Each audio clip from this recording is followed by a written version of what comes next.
John Bolton was at the table. I'm sure the president had that by design. Of course, Mike Pompeo was there as well, and others were there. But why do you think he did that? Because, of course, the North Koreans were apoplectic over his Libya comments, as you alluded to, and yet there he was. What did you make of it? My hope is that he was at the children's table and that he wasn't influencing the discussion among adults. I think he was at the main table. That's a pretty, kind of a bit of a jab there. If you are receiving this transmission, you are the resistance. So Trump has had some obstacles in trying to have this summit with Kim Jong-un. Now, the first obstacle was John Bolton. Now, we're not sure. It's been speculated that John Bolton was playing bad cop to get the negotiations to a certain point. And then he backed off, and then Trump came in and got the summit back on. Why was John Bolton saying that we were going to use the Libyan model? Was he trying to sabotage the deal? Was he playing bad cop? Was it just bad structure of sentence? I don't know. That happens. And so then you have Lindsey Graham just the day before the summit saying that basically, if Kim doesn't denuclearize, I think he said we were going to go with the Libyan model again. I'm not sure exactly. But the point is, you had Bolton that didn't really seem to help it, and then you had Lindsey Graham that didn't really seem to help it. So this is how Rand Paul responded to that. Let's go to clip 14 first. This is Rand Paul responding on Fox News to what Bolton potentially did to the deal. The neocons would never offer any carrot because they're all about the stick, and they want everybody to just kneel down and behave. But one of those neocons, Senator, is at the table. John Bolton was at the table. I'm sure the president had that by design. Of course, Mike Pompeo was there as well, and others were there. But why do you think he did that? Because, of course, the North Koreans were apoplectic over his Libya comments, as you alluded to, and yet there he was. What did you make of it? My hope is that he was at the children's table and that he wasn't influencing the discussion among adults. I think he was at the main table. That's a pretty, kind of a bit of a jab there to John Bolton from Rand Paul, Roger. What's really amazing here, though, Owen, is the way liberals would like these negotiations to fall apart because they're conducted by Donald Trump. This reminds me of in President Nixon's second term, he reached a historic SALT agreement, strategic arms limitation agreement. Liberals, you would have thought, would have been happy about that, but they didn't like it because Nixon did it. It's the same thing here. This is the art of the deal. Trump's been very cautious from the beginning. He always said, maybe we'll have a deal, maybe we won't. Sure would be great if we did, but if we don't, that's okay too. He also carefully said, this isn't all going to happen in one meeting. This is a process. This guy is a master negotiator, and he will get his way on this.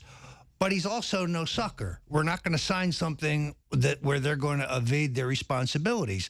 So the old Reagan trust but verify, I think, will be the watchword in this deal in the final analysis. Well, and then that's an amazing, I don't know what show this was on. I guess that that hack comedian that hacked it up at the Correspondents' Dinner, they did a poll. Are you sort of hoping we don't get peace with North Korea, so you wouldn't have to give Trump credit? 71% say yes. Yeah, that's the thing. Their hatred for Trump is so deep-seated that they'd rather it's the whole cut off your nose to spite your face. Michelle Wolf is this hack's name. We'll just call her the Wolf. So the Wolf has a poll, and people say, yeah, they don't want peace with North Korea because then they have to give Trump credit, again, to cut off your nose to spite your face. But, Roger, let's not recall. I mean, you go back, what were the liberals saying? Oh, Trump's going to start a war. He's so bad. Why is Trump trying to start a war? Why is Trump saying this to North Korea? Why is he doing this to North Korea? He's so bad. He's going to start a war. And they were mad that Trump wasn't going to get peace done with North Korea. Oh, then he has the summit. He's the first president to meet with North Korea. Now he's moving towards peace. And what do they say? Oh, how dare he meet with North Korea? How dare he meet with the evil Kim Jong-un? How dare he get peace? It's Trump derangement syndrome. Of all people, you would think liberals would be happy about the denuclearization and the peace process. That used to be, what was it, 70s and 80s, Roger, when denuclearization was #1 on the Democrat platform? Exactly, the nuclear freeze. Remember, that was their big thing. Now, Trump very skillfully does what 3 previous presidents could not do. The saber rattling that they all denounced is what gets them to the table, and he's on the cusp of a historic peace deal, and they can't stand it because it's Donald Trump, just because it's Donald Trump. Now let's go to Rand Paul responding to Lindsey Graham and his statements that could have perhaps been an obstacle to the Trump-Kim summit. The president hasn't made any military threats going into the summit, as you know, but Senator Lindsey Graham, your colleague, he wants an authorization for the use of military force in case the talks fail. Do you think President Trump has taken the military option off the table, and would you vote for such an authorization? That was the night before the summit that Graham said that. Absolutely not. Lindsey Graham is a danger to the country by even proposing ideas like authorizing war with Korea. My goodness. So that should be something that is seen as naive and seen as something that really serious people shouldn't even really be discussing. You're calling a fellow Republican senator a danger to the country. I want you to elaborate. Well, if you've watched over time, I think There's what you've Wolf seen thinking from he can Lindsey Graham is get a basically knife into him. A naive worldview where he believes that war is always the answer, and that also means that expenditures for war are always the answer. And so I think that's bankrupting us as a country, but it's also gotten us involved in dozens and dozens of war where it's not really clear what the American interest is in those wars. And I think sometimes the reaction to our involvement in those wars has actually been worse than had we not been involved at all. There's Rand Paul, a good man, a purist, and I think that's what keeps him out of any serious presidential election campaign. But I think he's right. I think he's right about what he said about Lindsey Graham. I think he was right in his response to John Bolton. And you just wonder, Roger, though, when looking at this and saying, where are the Democrats? Where are the Democrats pushing back against Lindsey Graham? You don't even get to hear the mouthpiece from a Democrat party saying, wow, Lindsey Graham, why would you say that? Does anyone in their right mind really think Donald Trump is going to let down his guard in the middle of these negotiations? There's zero chance. I have to admit, I have really come to admire Rand Paul as a man of principle. If I had to match my politics with any member of the U.S. Senate, I think my politics most closely mirror his. He's a conservative with a libertarian tinge, deeply suspicious of the deep state and the deep state's war machine. I think I agree with everything he just said.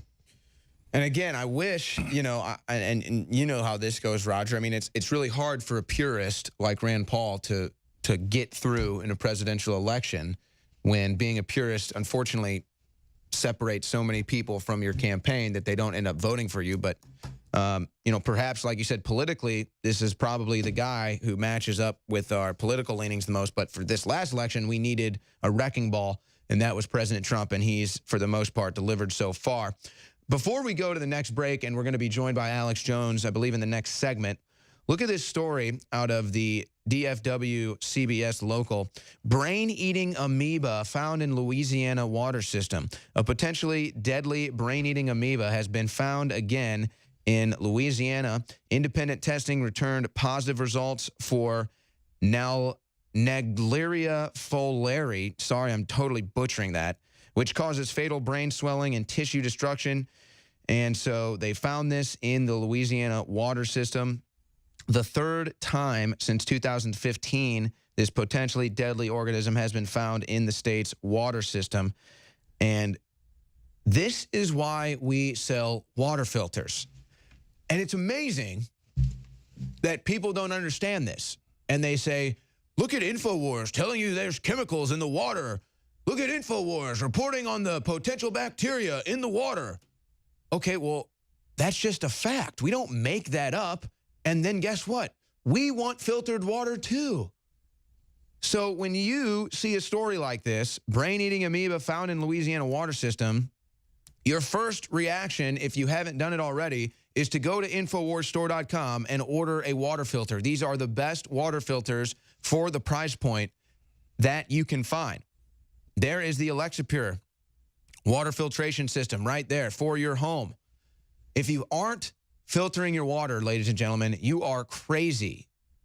You have no idea the chemicals, the bacteria, everything that's in that water, not just the stuff that they add intentionally, like the fluorosilicic acid, but the runoff from the big pharmaceutical companies, the brain-eating amoebas, the lead. Filter your water, ladies and gentlemen. InfoWarsStore.com has the best water filters, and there's free shipping right now at InfoWarsStore.com. Free shipping. Get your water filter today. Alex Jones on the other side. You know, someone very profoundly once said many years ago that if fascism ever comes to America, it'll come in the name of liberalism. I'm a nasty woman. If you are receiving this transmission, you are the resistance. We can't extend this free shipping sale much longer with our best-selling items at InfoWarsStore.com. In fact, we can only run it a few more days. We're also running out of some of our best-selling items like our amazing nootropic Rainforce. It's $19.95. Leading competitors are $60 and aren't even as good. It's a great deal normally at $39.95. Rainforce, you've never tried it. This is a great opportunity. $19.95. Also, Alpha Power is 50% off. If you don't know what it's done for me and so many others for stamina, focus, libido, it does so many things. X2, even though we're having trouble sourcing the deep earth crystals of the good halogen iodine, I am blowing out the stockpile of it we have, at least for another few days, at 50% off. And then after that, it's going to go back to full price until we secure more of it. InfoWarsLife.com, InfoWarsStore.com, or 888-253-3139. And thank you all for helping fund the second American global revolution.